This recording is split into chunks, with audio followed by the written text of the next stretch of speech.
Who's in the lead? Who has the momentum? I'm talking about the Kamala Harris and Donald Trump showdown. Last time I talked about the messaging of the most high-stakes election race in 2024. It's a grumpy old man. And if I'm not elected, I truly believe you could end up in World War III. Against this laughing, dancing lady.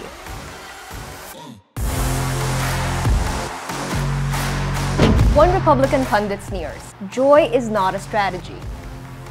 It's not right, but it is an entry point. She's defective. Now we're around the 63 to 60-day mark, and so much has happened. Harris raised $200 million in a week. She picked folksy Minnesota Governor Tim Walz as running mate for his appeal to rural white men. His backstory, an endearing family, tugged at heartstrings. And the Democratic National Convention happened. We'll build a country where workers come first. Healthcare and housing are human rights. And the government stays the hell out of your bedroom. Who's going to tell him that the job he's currently seeking might just be one of those black jobs?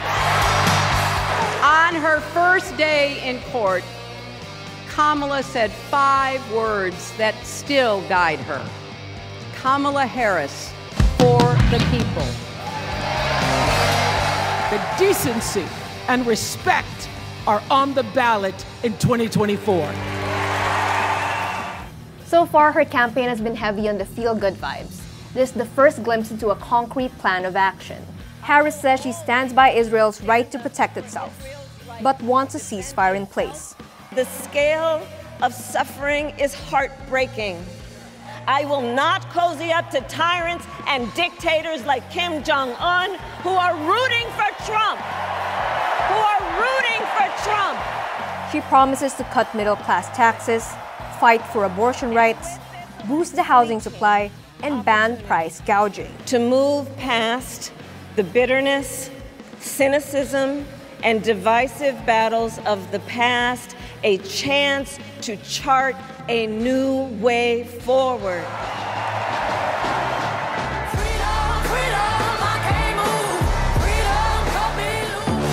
America cannot afford 4 more years of Kamala Harris in the White House. She is a disaster. She's a radical Marxist. She destroyed San Francisco. She destroyed the state of California. Everything in her way she destroyed. We will press forward, and together we will win, win, win. How is Trump faring? Trump is not leaning in as much as his advisors want him to, on issues that are seen as chinks in Harris's armor, having been at the backseat of the Biden administration. Issues like immigration, inflation, and the economy. Instead, Trump is being Trump. He reposts a vile sexist attack against Harris and former First Lady Hillary Clinton.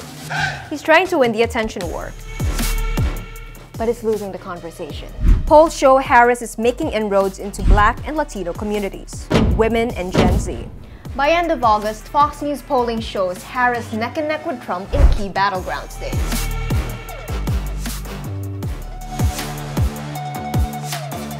But things are moving fast.